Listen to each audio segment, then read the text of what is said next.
Good days.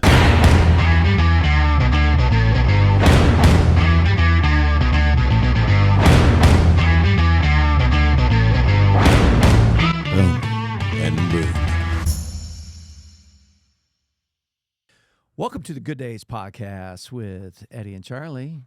And today, we've got some special guests, amazing guests, in fact, because we just came off a huge weekend. Now, we're not talking about the Final Four in men's basketball. We're talking about something that's way more important than that. Bro, are you kidding me? Yeah. No, I'm not kidding you, bro. So much cooler. So much cooler. Like, we're talking about the Fusion Youth Conference at Indiana Wesleyan University, where we have like high school students come and experience what campus is all about. But really, it's not that. It's about like growing in Christ, right? So, Charlie, tell us a little bit about what Fusion is, and then let's introduce our guests. So Fusion started 51 years ago, 1972, basically. There was a group of people, students, Yeah. after the Asbury revivals, and there was this thing called Ichthus, which is a big music festival. And so they wanted to do something like this on our campus, and it was students. And they did it, and it got to be where people were coming in larger numbers, 200, 300. And then admissions jumped in the 80s, early 80s with Okay. Tom Salone. And they jumped in, and it was always called a youth conference. Right. I remember that. And it was going well for years. It was and good. Then, It was good. oh, yeah. And then as the campus grew in the early 2000s, dorms were filled. Baldwin was being renovated, and they thought, you know what, right now we can't do all this at the same time. And so it ended Oh, man. for That's 2 sad. years. That's super sad. Yeah, it was, it was just one of those iconic things. And then, Those are bad days. yeah, not good days. But we got permission to relaunch it. Yeah. And we relaunched it with 200 kids. They said, Okay. you're only What year was allowed. that? Like 2005? 2006. 2006. Only you were allowed 200. So they only. limited it to 200 kids. Broke the rules. We got 212. You're such a rebel. Whatever. So were you in charge of that in 2006? Okay. So that's one of those things where in the transition they're like, hey, take this, and it grew until in 2000. Every year it grew. Okay. 2019 we sold out 3,600 seats. Whoa. 1,100 like overnight guests a month before the event, Crazy. and it kept on growing every year. And then COVID hit. Who was the artist that year? Just remind me. I can't remember. So King Country was here. Okay. Jeff Wallace was speaking. I mean, we had So 2019 was King and Country, Mhm. and that was the largest attended Fusion. Yes, Wow. And it's just not We're talking that. about 1,100 high school students overnight, overnight, conference for the weekend, and then for the concert that night, we had how many? 3,700. Wow. And so basically, you have this ministry that has two components. It is a conference, and then there's this open to the public concert, Mm-hmm. which allows a lot more people into the mix. Yeah, right. But So adults could come. yeah, and anybody, Yeah. middle school didn't matter, college Yeah. students. IU basketball team, whoever. Yeah. But 2020 hit, and everything got shut down a month before. Those are bad days too. Mhm. However, we went online. We did a virtual in our studios. In fact, for 5 months, nothing happened on campus except for Fusion, Never Too Young, and summer ministry teams. With live events being taped on the internet, basically, or Yes. live on the internet. Yeah. Live. I mean, we did them actually. We got people to send in videos like Andy Mineo and Hillsong and different people, and That's so cool, man. so that's Just all produced in our studio here. Mhm. This is getting to the good part. Oh, gets better. In 2021, they said we could do it one day, no in dorm. Okay. So we did it. In 2022, no overnights in dorms. We did it one day. Mhm. So this year was the first Time back. Now back in those other days, if you had anywhere between 700 and 750 overnight guests, grand slam. Mm-hmm. When things were rolling. Mm-hmm. And as we dig into this, there's one element that is really critical, and that is like hardly anything that exists in the conference convention world, this is student-led. Yes. It Which is not, crazy to think yes. about, because when you think about the details that have to happen, not just in the concert, but all the details of having 700 to 1,000 high school students on our campus for a weekend event. That's crazy amount of details. And this year we had over 800 spend the weekend. We had over 2,000 for the concert. Yeah. But the thing about this is that's so incredibly important is the students. It's like nothing else, which means that with all the conferences I do and all kinds of other elements, you're hiring things done and all that kind of stuff. And, it's amazing and it's great, but there's nothing like walking beside, because we talk about this in class all the time. The transference of leadership that we talk about, the way Jesus dealt with disciples and developed them, the way we hear this from Maxwell, like I do, you watch, I do, we do together. We're doing this thing together. You do, I'm watching. Finally, you're doing it. And actually, it's not a paper that somebody writes. It's not an experiment. These are really, It's just real life ministry. Real life people right now, and it has to get done. And every year there's this prayer like, oh God, who are the three leaders? Who are the leaders that are going to manage be on the this? executive team. Yes. Who manages all of Fusion, basically. Some years it's 2, some years it's 3, whatever. And but lately it's been 3, and that is Amy Boyle. Yeah, let's go, Amy. Is there an introduction you want me to give? I'm just, give it up. Hey, Amy, what year are you in school? This is my 3rd year here at Indiana Wesleyan. So I'm studying community development and pastoral ministries. And when Charlie asked me to be on the executive team for Fusion, I was really, really flattered because I'd never experienced the behind the scenes of any kind of conference before. So it's been a new experience from the jump. It's great. And Amy was in charge of all like the housing, registration, the promotion, media type of things. Whoa. That's great. Amy's from Indianapolis, Indiana. And so, yes, right. And so, Amy, you had like your own team, right? So you had a bunch of people that were working underneath you or with you. How many other IW students were working with you on your team? Right. I don't remember the number, but I can name their names. So Ireland Craig worked housing. She did an amazing job, really phenomenal job working housing, coordinating with her to make sure that all of the Res Life staff, so all the RAs, ARDs, and RDs are on board with all the high schoolers that are coming to campus and needing a place to stay in the evening. She was really critical in just being able to partner alongside. And then Tim Kelly and Katie Wing worked promotion on and off campus.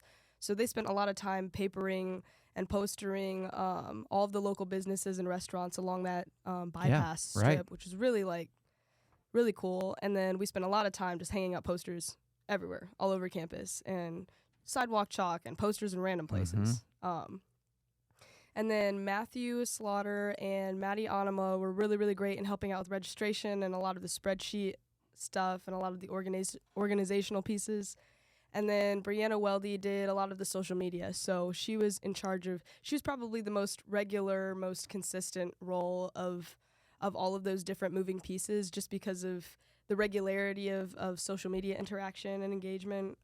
But very, very thankful for each and every person on my team. That's so cool. Right now, Brianna posted a video, the recap highlight video. Yes. I just looked at it, 2,800. 2,800 views already?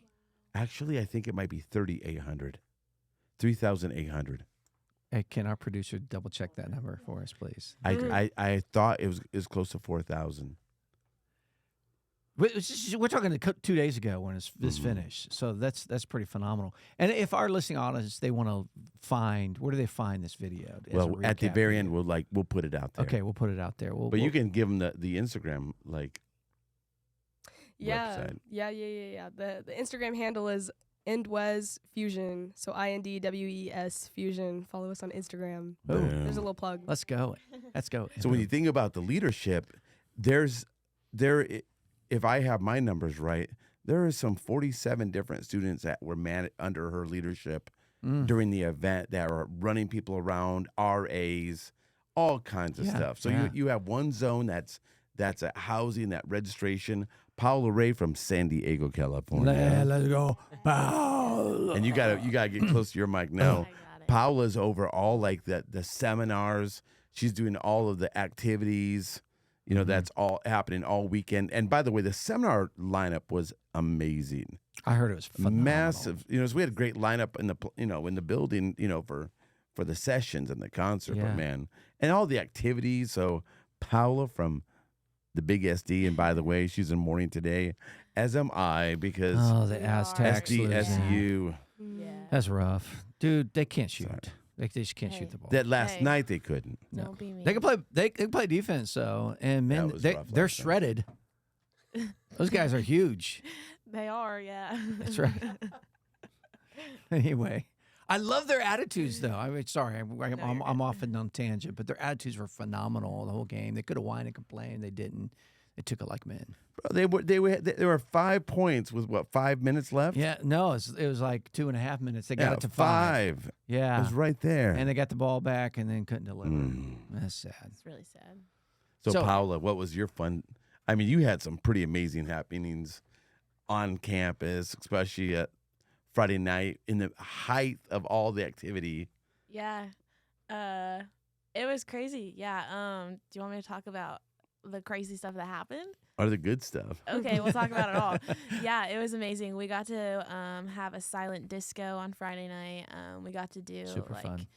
rec games and everything. We just had students like coming in between the buildings, just hanging out, doing their thing, and it was so much fun. I think everyone was having like a super good time, and it was really, really cool to see how the leaders that were on my team were stepping up and like Mhm. leading in their own ways, and then they had leaders under them, and it was just really amazing to see like leaders developing leaders who are developing leaders Mhm. who are developing kids.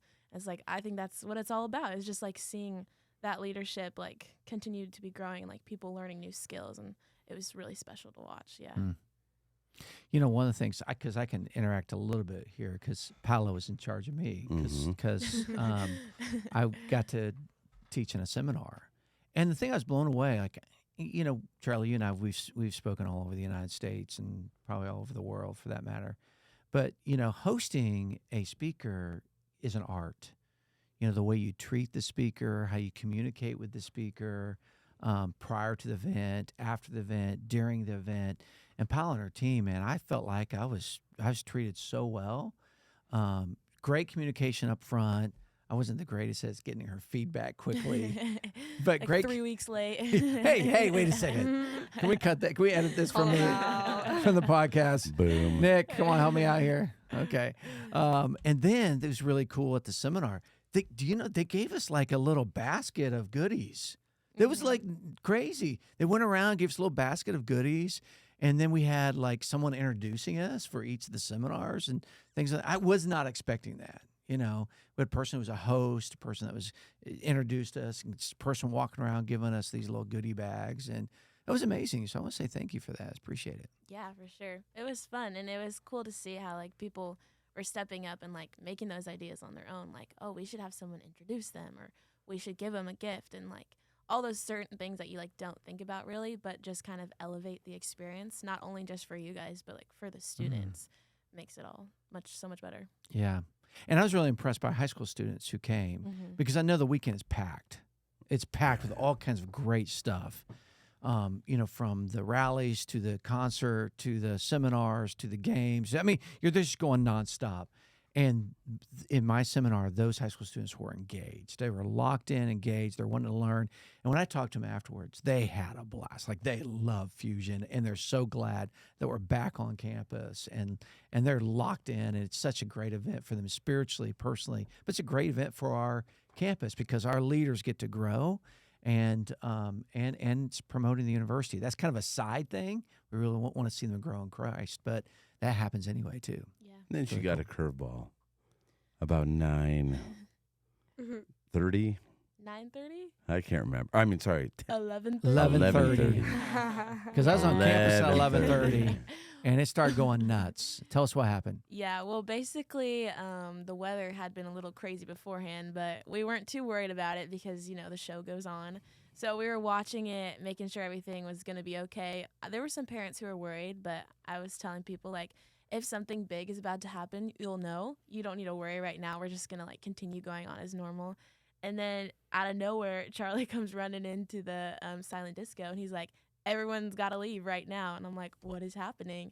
and I guess there was a tornado warning, so that was insane. So we just had to like shuttle students out, tell them to go back to their resident halls, and remain calm and be like that smiling face so they don't freak out. I just remember I was freaking out. I'm not from here. I've never even experienced a tornado. Like, what are you supposed to do when there's a tornado? Like, I don't know what to do. And The I'm guy just from like, Oklahoma is sitting next to you laughing. like, I don't know how serious it is. And so I'm just smiling at the kids like, bye, see you tomorrow. And I'm like, will I see you tomorrow? I don't know. But yeah, it was crazy. So we ended up having to shut things down early, but everyone was still having a good time.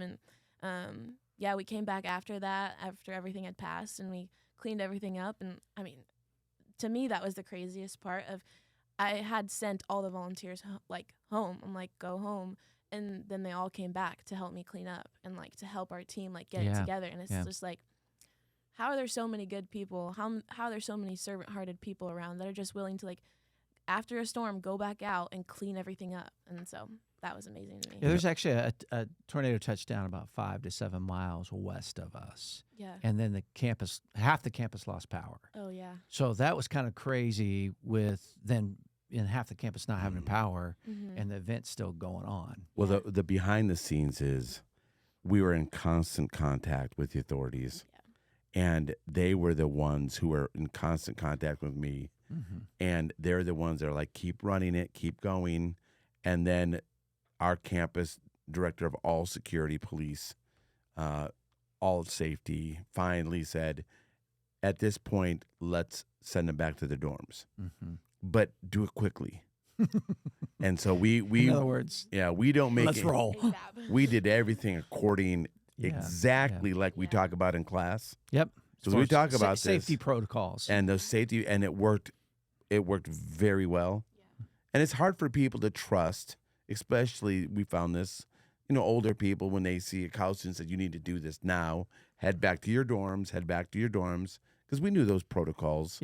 In advance, but it didn't make it any less like, kind of like sad, because it was people were loving. So fun. It was good days, and then they switched all around because they had full programming on Saturday, and they switched the rooms around, and so it wasn't just Friday night for her; it was all day Saturday. That was amazing. Storm really hits big time about 11:45, and the brunt of it's from like 11:45 to 12:15. And I happened to be on campus too, and Naga lost power, and it was just amazing during that, because I've heard stories from a lot of our leaders on campus how they just cared for the high school students during that time. We got them in safety, places where it was safe, and it was just great to see these college students lead and so well. And then the other person on the team is Noah Yearout from Bartlesville, Oklahoma. So there's tornadoes. the Okie used to tornadoes. I was outside during the tornado. he was the one chasing the tornado. I was loading stuff out, just wearing a jacket. In Oklahoma, that's a real thing. It's just to normal. go chasing. It's whatever. Oklahoma. You stand outside, tornadoes. you just watch tornadoes. Yeah, it's right. not even safe. It's not safe, and I don't come at me, but I probably wasn't being extremely safe. I was running around outside, but. Well, Noah's job was over all the sessions. So his job is all 3 sessions, chapel, the 2 on Saturday, and then the concert. Yeah. So production, managing all of the people, green rooms. And I'm going to tell you something. The Lecrae tour and their 2 main managers told us to our face that they had never been as well treated and cared for like they were on our campus. That's super cool. And his team was amazing. Because this is in the middle of their tour, right? I mean, this is what's happening, and so we're one of the stops. Yeah. Yeah. And I think the cool thing, and this is where I want to ask you, Noah, like you spent, some time with a lot of these, what we would consider in the Christian world, big name artists. Yeah. And our students are picking them up from the airport and the hotels, and we are taking care of them. We're serving them. Tell us, because we've talked about this a little bit. Tell us a little bit about your interaction with Lecrae, Tripoli, in terms of being real people. Yeah. Whenever you pick up anybody that's famous, you're all internally, in your mind, you're just thinking, do they want to talk? Do they want to have a conversation? What do they need? Are they feeling like awkward and weird because you're this weird college student's talking to them? But I was like thoroughly impressed because like Lecrae and Tripoli both like asked me personal questions like, hey, what are you doing in school? what are you majoring in? What's your plan for the future? And it didn't sound like superficial. It wasn't a conversation that they just wanted to like have it just to like have it, but they genuinely cared. And which makes it easier for me to care for them because they actually genuinely want to be, I don't know, they want to be like intimate and have a relationship with you. So then it was like, I will go the extra mile for you, which I should anyways, but it's way more passionate because Lecrae and AAA, I'm like, hey, whatever you need, like literally anything, I will make sure we find it. I will get somebody on that. And even like taking AAA back to the airport or picking him up or back to the hotel, like that takes a lot of like planning, organization. But because they weren't total divas, like it was way easier because you wanted to serve them. So that was, the famous Christians out there, not all of them are like this, but at least Lecrae and AAA, they genuinely cared about you as an individual. That's so awesome. You know, Noah spent more time with Tripp and Lecrae than I did. When you think about this, it's probably true, isn't it? Well, and it's part of the process. Is like that is the beauty of this because not only do we have those names, Tripp, Lecrae, Doe, amazing. Her name is Dominic, but her heart's incredible. Like, Elevation Rhythm was incredible. Yes, right. Hannah Watkins was incredible. Revolution did an incredible job here on campus. I mean, there was a lot of crew, but that was the part I think at the end, which was I think pretty special, is that you had these three leading, and then you had a former Fusion executive preaching on Saturday at the main rally on Saturday. And that's the whole thing is that, and this is what we try to strive to reproducing leaders. Yeah, and that's what we can do in our local youth group. It doesn't have to be on campus. It's giving people an opportunity to lead and to serve, but we're walking beside them. And that was the beautiful thing. And then this is a story I'm going to tell on them. But how do you wrap this thing up? I mean, how do you put it all together? Because if people don't eat and aren't in a place where they can sleep, and if there's not the depth of the activities and the seminars and the training, and then there's not, Noah's element with the sessions. Most people think, well, the big deal is the sessions. No, it's not. On this team, we had to make sure that people had a place to stay, and their needs were taken care of. And if she doesn't do her job, if Amy's not out there with her team advertising, people don't even know. So before you can do a conference, before you can do an event, you have to be into the weeds, letting people know about it. Right. Most of the work wasn't this past weekend. It was the 3 months before. Digging deep, trying to connect, trying to get a bunch of college students to buy into this vision and this leadership. And these three, every Tuesday night from 9:30 to 11, we're doing that with their teams. And so that's the beautiful thing. And it culminated, all came together when this idea, this thing right here, in fact, I'm going to stop talking. Noah, explain this. Yeah. One night, Charlie. The tubes. Yes. Explain the tubes. Yes, of course. One night, so if you're just listening to the podcast, you're not seeing it. We have these, I think they're 4 feet in height and about, 3 inches. 3 inches in diameter. These tubes that have a bunch of glow sticks in them. And one night Charlie asked, like, hey, we have to come up with a response for Hannah Watkins' message. Like, let's brainstorm some ideas. So Paolo's sister, Liana, and Jared. Who's a freshman. Yes. And then Jared, Awesome. who made the video, which has 3,800 views on Instagram. Incredible. Came up with this idea of, let's get a tube and a bunch of glow sticks. So then when they make a commitment, they crack the glow stick, and it actually like lights up the tube because her whole message was being the light of the world. Yes. And so now that we had an idea, it was just, all right, how do we make this practical? How do we actually do this? Because if we have glow sticks just laying around in the chapel, they're just going to pick them up and they're just going to crack them early, right? So we had to intentionally think about, okay, how are we going to make this come to life? And man, when these tubes went out on Saturday night for that session, I was like, man, I hope this works. Like, I really hope we got the right size glow sticks, because if, just the bottom portion, like, can hold all these glow sticks, then the whole effect may not work. Yeah. Or do we not get enough? Yeah, or too little, right. too small, right? And God works in awesome ways because, this is the production. And it's this So cool. this full tube of glow sticks. And it's a great visual, too. Oh, it's amazing. And it was we had 3 tubes. It wasn't just one. So we had 3 separate tubes that were holding all these glow sticks, really like representing these students saying, yes, I make a commitment, a recommitment, or for the first time to know Jesus and to experience Jesus. And I'm going to make this declaration. I'm going to go up to the stage, grab a glow stick, tangibly crack it, Mm-hmm. and then in front of everybody else, all your friends, all these random high schoolers, and drop in the glow stick in the tube. Mm. So That's it's pretty impactful. cool. Yeah. And we're Very much getting so. reports now on Facebook, on phone calls, on people who made first-time commitments. Right now, if my count is right, there's 548 glow sticks. Wow. That's amazing. That is amazing. Yeah, just to think about the magnitude. Yeah. And that's the beauty of this, that years and years and years ago, people had this vision, years and years ago, that how could students influence students? Mm-hmm. And now this team gets to do that. And that's the beauty, I think, of student ministries, that it's not the next generation, it's right now. Yeah. Yeah. And if you don't give your students opportunities to lead, then we're failing in ministry. Mm-hmm. We talk about this in class all the time. Middle school kids will walk into a room and they'll look at you all and think, I wonder if they like me. High schoolers walk into the room and they look at you and like, I wonder if I like them. It's not easy with high school students. If they don't serve, if they don't get a part of something, if it doesn't matter to them, if they don't feel the weight of it, then why should it matter? And I think the only reason that Fusion continues when it doesn't exist on other college campuses anywhere is because the students own it.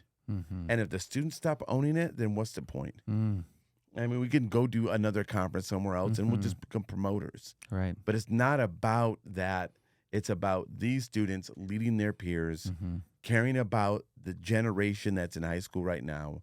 And I think that's why God honors it. I think Mhm. God honors the passion and the desire that these 3 carried on to their team on Tuesday night, that overflowed into all those other. On our volunteer meeting night, we had over 200 people at the volunteer meeting night. So we got over 200 college students Mm-hmm. volunteering at some level, some capacity to Yes. make this thing happen.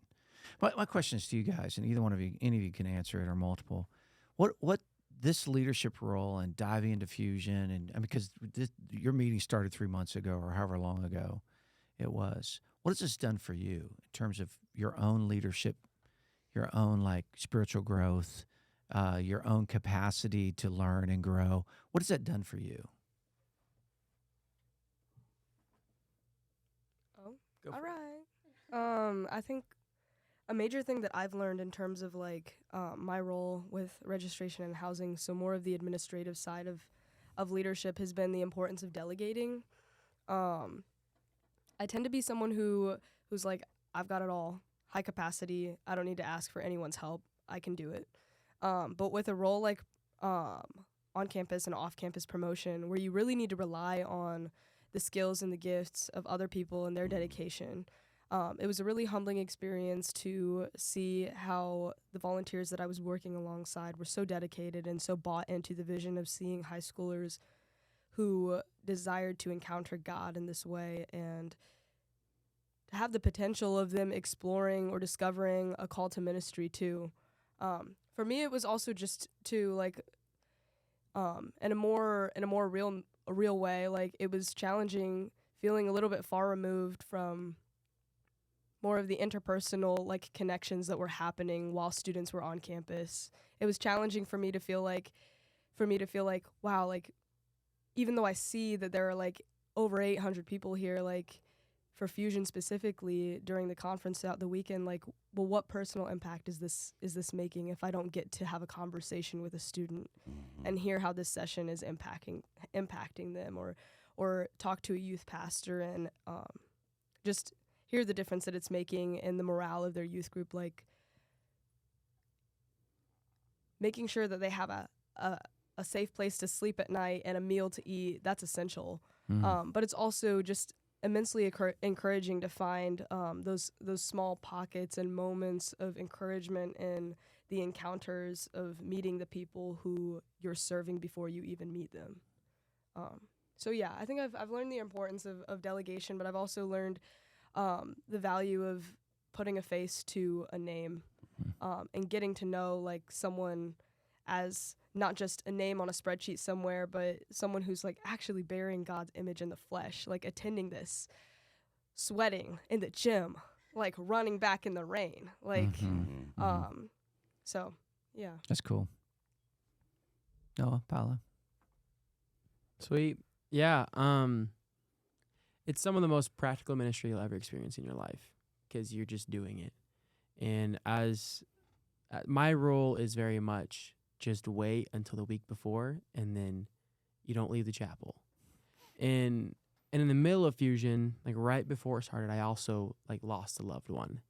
So now not only am I balancing like this giant conference, but also how do I grieve? How do I deal with my my own emotions? Yeah, exactly. And how do I be there for my girlfriend it was her grandma that passed away, who was an absolute light of the world, which is just a testament to this as well. But how do you deal with all these things, right? And so not only was it extremely practical, but you just realize if I don't know what's going on schedule-wise as a leader, then how am I going to lead other people? And Charlie always talks about know the grid. No, bro, know the grid, right? Like you have to know what's going on. And I'm always thinking, oh, well, yeah, I know it. Like I know what it is. And then when it hit the fan and everything was going crazy, I was like, man, I have to know the grid right now because I have people asking me, when does security show up? When does X, Y, and Z show up? And I'm like, I don't know. Let me find out. And like that preparation before conference, I didn't realize how much it really played a factor because the best kind of leader, in my opinion, is a leader that can relinquish leadership. The leader that can say, you lead. I trust you. I delegate that to you. And you have to trust them and also give them enough details to perform the task means a lot. Because I have runners going to and fro, picking up people, accommodating needs all the time. And if I don't have enough details to give them the answer, then that's on me.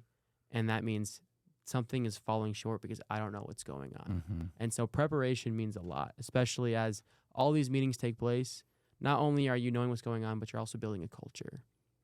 And sometimes that culture is, I need to know you personally. So when I lead you, I know how to lead you and not just hope for the best and to see what happens. And all three of you got to witness firsthand how much preparation, planning, prayer goes into an event like this months in advance, and how much details is involved in an event like this. Like it's insane for it to just go off. Some people just show up for an event like this and think, oh, wow, this is awesome, and not realize everything behind the scenes to make it come off in a way that's professional, excellent, and where Jesus is glorified. I mean, it's awesome. Charlie, give us one or two things for our listening audience. You got anything, Paula? Yeah, I'll say Okay, cool. I was just gonna kind of reiterate like how humbling being in leadership is, and especially with this, is because I was kind of like that student, and like even the past couple of years, like not realizing how much goes into a conference. Like I had no idea about those small details and all those things that you have to prepare for, and like day of realizing, like silent disco, for example, we forgot about the lighting. Like we didn't think about that and the smallest little details that you miss. And it's so humbling to realize like I could never take on this by myself. And I'm so thankful that I had like Stacy Shaw, like Dr. Stacy Shaw, who was mentoring me through it. And then these people and Charlie and all those other leaders that were helping out and giving input and everything. It's like you could never, ever do this on your own. And especially without the help of the Holy Spirit, it's like you need people. And so I think for me, I was realizing just how humbling leadership is because like the Lord is putting me in my place. Like you can't do this without other people. You'll never, ever be able to do ministry by yourself. So it's great. We've covered a lot in this. What's one or two takeaways for our listening audience? Pastors out there, what are some things? Thoughts? I'd say number one is we've been there. I remember when I was expecting 3 kids to show up in my youth group, that what it was like hours before they came. And I would wonder, God, is anybody going to come? And in all of those years from being in a youth group with 3 kids, to hundreds, in San Diego to what we're doing now, God is faithful. It's his name that needs to be glorified and celebrated. And he draws all people to himself. Mm-hmm. So our identity cannot be wrapped up in the success of the event or the service or our ministry. It has to be wrapped up in our commitment to him first. Mm-hmm. Don't ever let an event or a group meeting or whatever ruin your commitment and your love and your passion and your calling. Jesus calls us. He will open those doors. Sometimes it's huge crowds, sometimes it's not. But our identity can't be wrapped up in the event. Mm-hmm. It has to be wrapped up in his presence. That's The great. second thing I would say is this. Don't ever get tired of seeing stuff like this. Yes. I got Oh, my I got a goodness. hit up from somebody that's like, man, you've seen a lot of things over the years. You know, what's your favorite? And my favorite was this one. It's always going to be the next, because our job is to constantly be helping people know Jesus Christ for the first time. And in the video, you see this one young lady. I know who she is because I know her story, but she cracked the stick. And I know for a fact that was her commitment to follow Jesus Christ for the first time, because her leader saw the video and hit me up and told me. Mm-hmm. That's her. I remember that situation with a student I had in my youth group at Lakeview when I was in a similar situation, and the video caught her daughter at the front making a commitment to Jesus Christ. Mm-hmm. And so what's my favorite? It's the next. We celebrate what God has done in all of this, all these glow sticks, but our calling is to continually celebrate the name of Jesus Christ.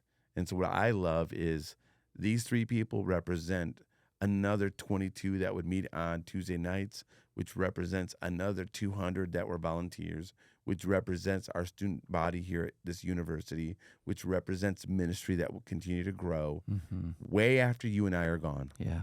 And if we do not invest in them and trust them, then what does that say about our leadership? Right. So continue to invest and trust. Invest into the people God has given you. Yep. Who's ever in So front of good. you. It's great. Because like last year, Noah was on the production session side. He was actually doing the job that Paul was doing. Yeah. And so that's a beautiful thing, is the growth and maturation. And So cool. yeah, it's good days. It is. Very good days.